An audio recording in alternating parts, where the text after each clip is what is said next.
Всем привет! Рада видеть вас на моем новом курсе.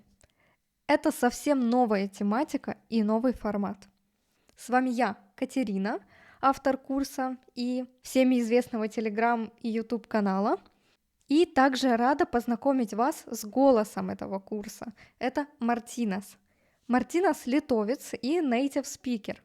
Его голосом будут сегодня звучать все аудиозаписи. Основа и база этого курса для вас абсолютно бесплатная. Главное, чтобы вы учились, а я буду вам в этом, как всегда, помогать.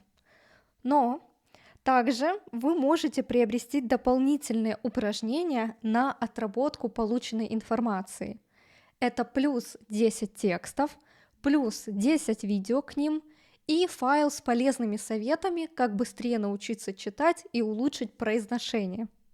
Об этом еще больше расскажу уже в конце видео, но за всей информацией переходите в телеграм-канал, ссылка будет в описании под видео, и там вы найдете больше информации, как это приобрести. А мы идем дальше. Итак, поехали. О чем курс? Помочь научиться читать на литовском языке для только начинающих или для тех, кто уже изучает, но чувствует, что с чтением вот прям проблемы. Или кто просто хочет улучшить произношение, начитаться. Курс делится на 3 части. Разбор алфавита и произношения звуков, ударения и дифтонги, и также практические задания, о которых я говорила вот пару секунд назад, которые можно будет приобрести отдельно. Итак, начинаем с алфавита. Прослушайте сейчас, как звучит алфавит.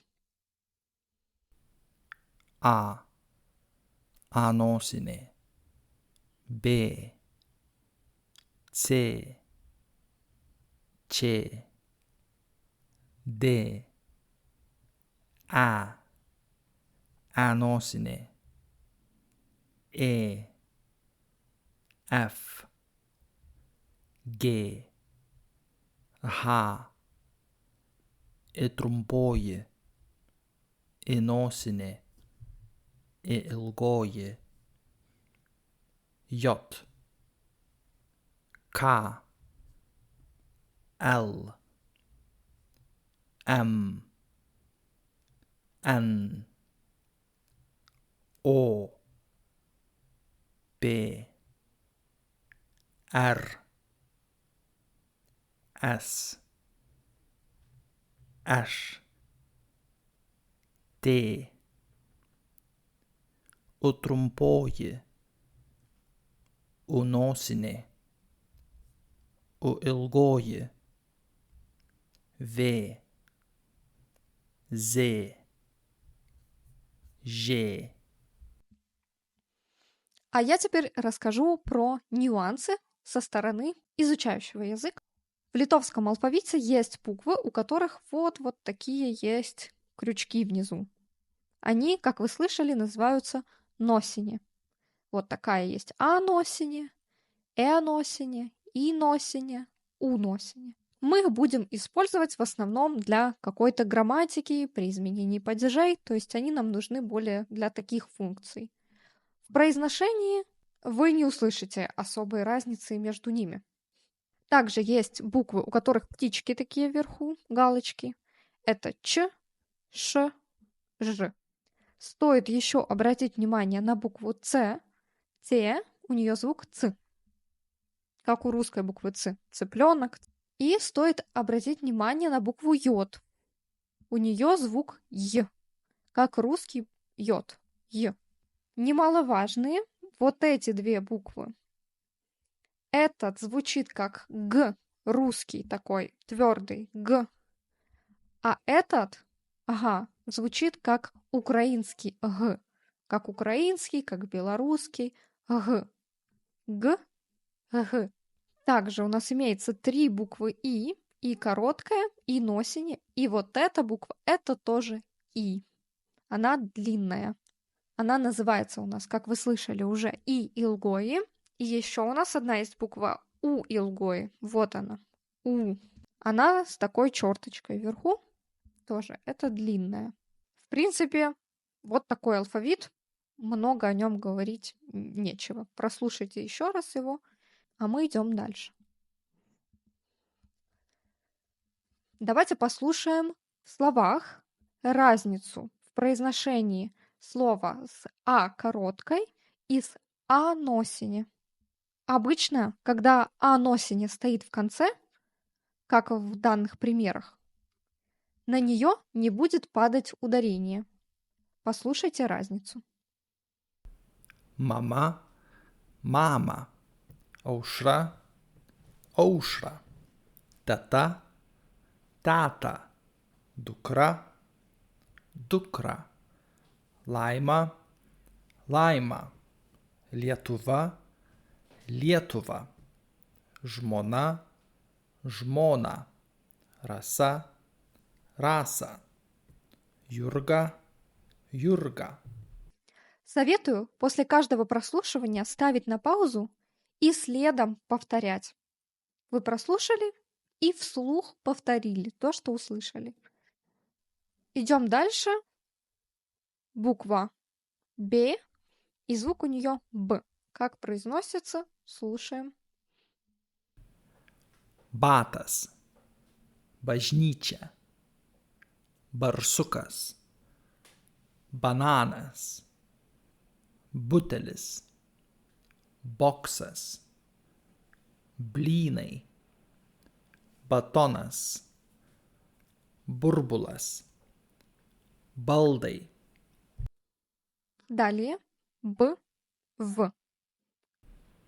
bulvė, buvimas, vabalas, buvo, viešbutis, vasabiai, verbena, bulvarinis, Bavarija, virbalas, Буква С, звук Ц.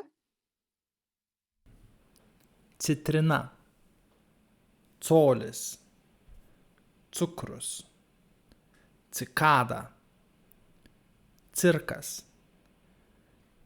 celė, caras, cukinija, cementas, cepelinai.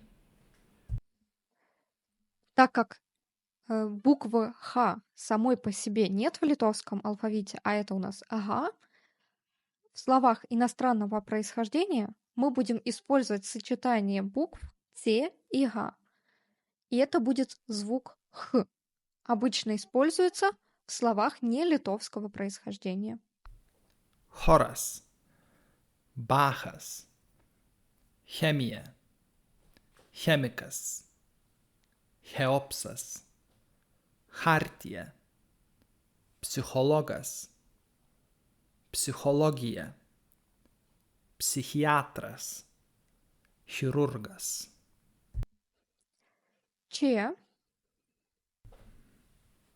Česlovas, Čadas, Čiau Čiau, Čilė, Čiulpinukas, Čia, Čihuahua, Česnakas, Čipolinas, Čepsėti, звук Д. Degtukai, Dėklas, Bėda, Delčia, Godus, Brandus, Dėdė, Medus, Balandis, Dovana. Итак, звук может быть коротким, а может быть длинным. Также, если на него падает ударение, мы его можем слышать как такой звук «я», похоже на русское «я». Давайте послушаем на примерах. Mesti, meta, gesti, gesta, mes, mes, degti, dega, nešti, neša, vežti, veža, remti, remia, berti, beria, tręšti, tręšta, вести, вада. Самая трудная буква для русскоговорящих в произношении. Давайте послушаем. Kepurė, gertuvė, dilgėlė, kirmelė, gegužė, aušrinė, sėdėti, dėmė, kėdė. F, звук F.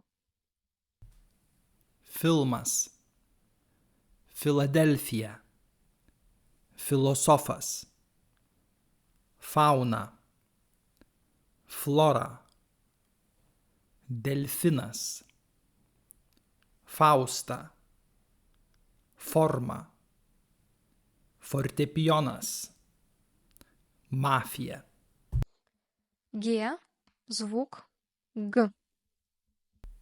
Gėlė, gauti, guminis, guminukai, kengūra, degtukai, godus, gerti, gerbti, groti. Ага. Звук украинский, белорусский такой Г. Слушаем. Herbas, bohemija, halė, Homeras, Bahamos, hamakas, himnas, herojus, harmonija. И ilgoji, į nosinė. Imti, įla, kilti, kyla, irma, įrašas, idėja, įspūdis, pilti, pylė, miškas, mylėti, nutilti, tyla, išeiti, įeiti, filmas, knyga, piktas, įsiutęs. J, звук J. Jie, jos, joti, koja, jaunas, Jonas, deja, beje, sauja, draugija. К, звук К. Kiemas, kopūstas, kiek, kaip, kodėl, kilimas, kojinės, kaminas, kainuoja, keistas, L, звук L.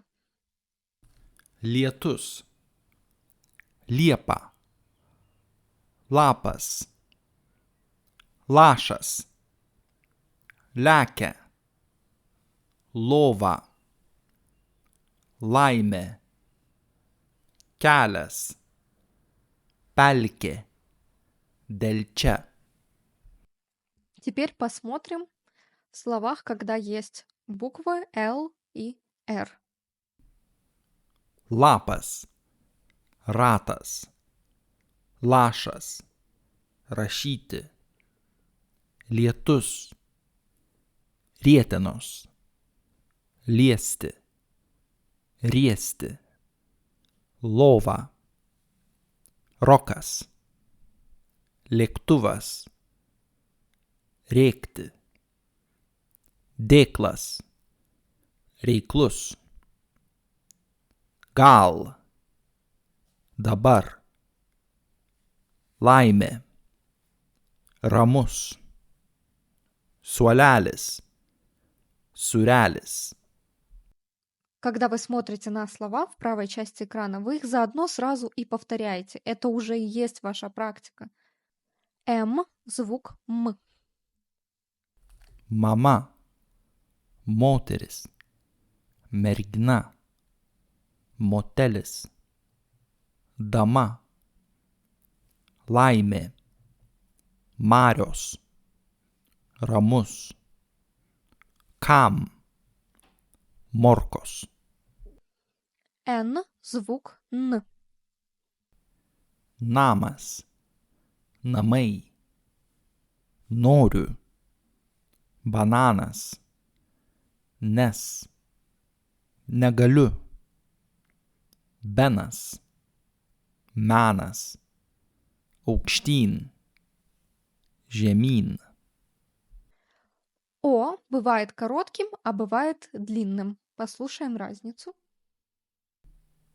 opera, noriu, boksas, koks, rokas, kojinės, motelis, namo, poras, oras, polka, rožė, populiarus, toks, Monika, dovana, ponis, ponia, kopija, popierius, П, звук П.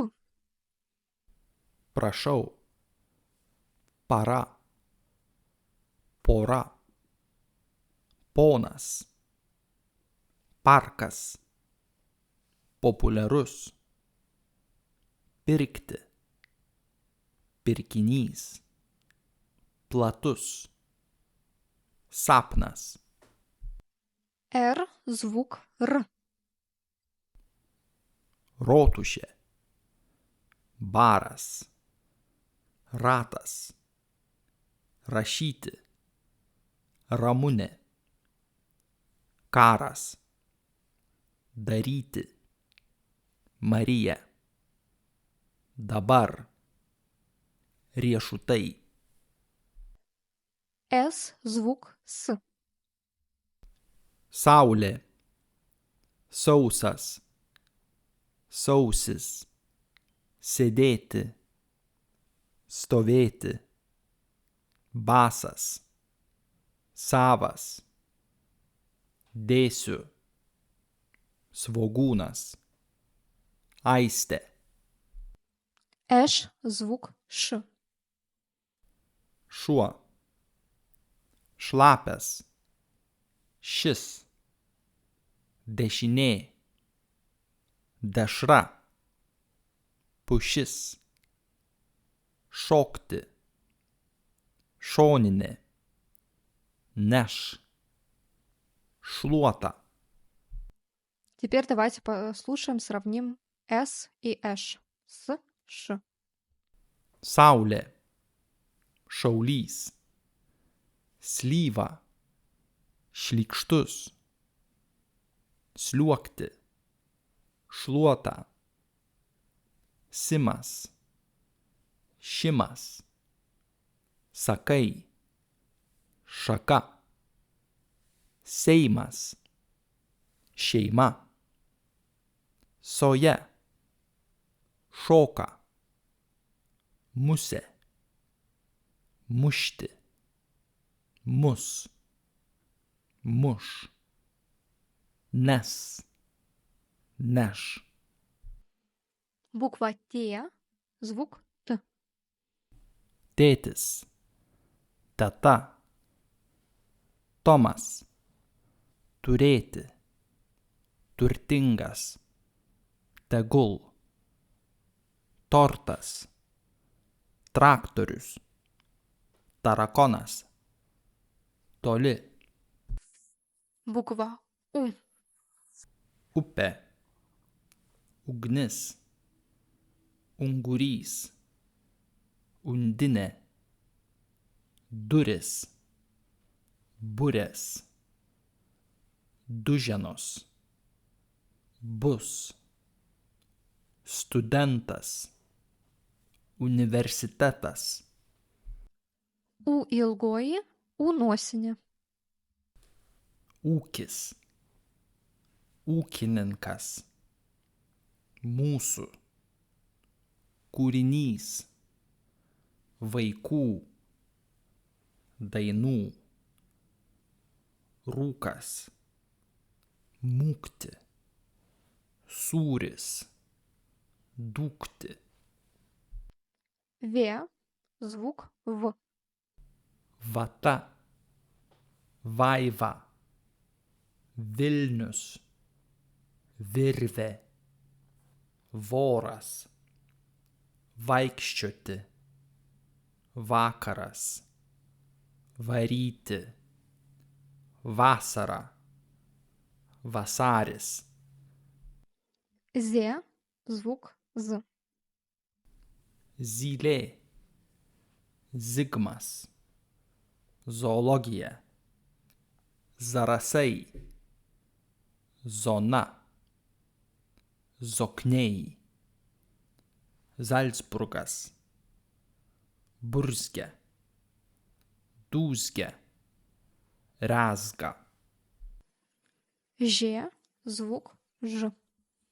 žiūrėti, žingsnis, žmogus, žvėris, žuvis, žvejoti, dėžutė, žemė, žalgiris, daržovės,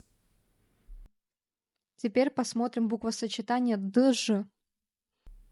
džiaugsmas, medžiai, vedžiau, biudžetas, žodžio, didžiulis, valdžia, balandžiai, džokeris, godžiai.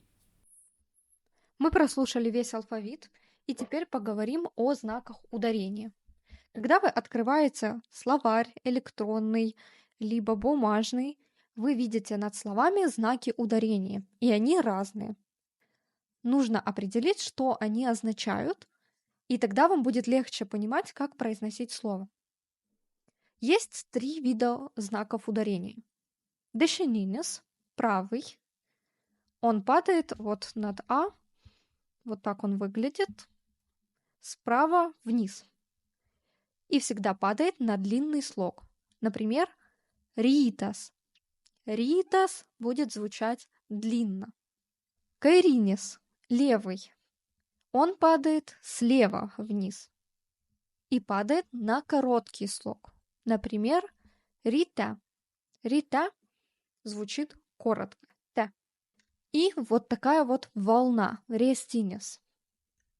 Еще он называется циркумфлекс. Падает тоже на длинный слог, как и тот, который правый. Еще в нем есть такая особенность, он может падать на согласные буквы. Как же тогда ударять? Например, глагол пиркти.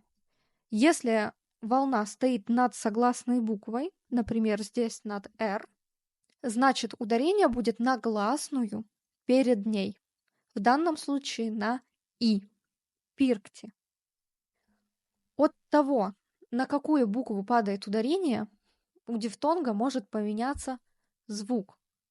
Давайте рассмотрим вид ударения, когда оно падает на «а» или когда падает на «и». Первый столбик у нас ударение на «а», мы будем слушать. Второй, где ударение на «и». И послушаем разницу. Kaina, daina, daiktas, tai, vaistinė, baisus, vaistas, maistas, baimė, žaisti, kaimas, žaidimas, voveraitė, žaizda, laimė, raidė, laiškas, kaista, mergaitė, laikyti. Следующий дифтонг «эй». Ударение может падать на а может на «и». Первый столбик ударение на второй на «и». Слушаем разницу. Meilė, eiti, seilės, seimas, leido, reidas, keikti, veikti, paveikslas, deivė, veidas, keisti, veidrodis, keistas, leisti, veiksmas, sveikinti, reikalas, pareikšti, deimantas. Ау. Если ударение на «а», то это первый столбик, на «у» — второй. Laukė, laukas, šautuvas, šaukti, aušti, aušti, aukštas, aukštas, laužti, aušra, šaukštas, bausmė, augti, daug, kaukė, kaukti, auksas, džiaugsmas, gauti, drausti. И, А, У. Lėkiau, sakiau, nešiau, dariau, liaudis, lankiau, skaičiau, rašiau, vežiau, džiaugsmas. У. Euras, Europa, europietis, europietiškas, euforija, eufratas, leukemija, eukaliptas, terapeutas, hermeneutika. И, Е.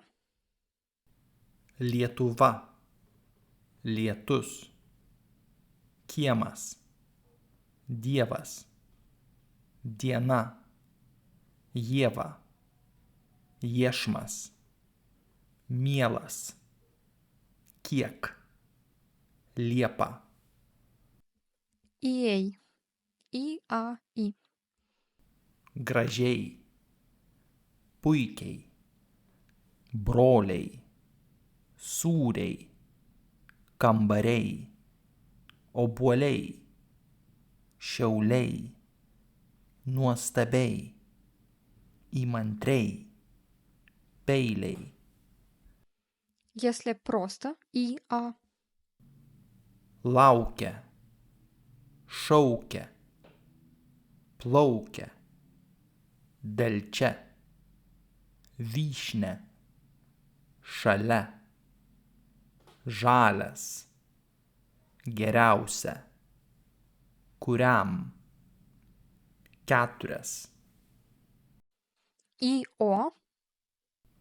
brolio, žalio, gražios, devynios, 15, vyšnios, kelionė, žiovauti, balandžio, dėlionė. У, И.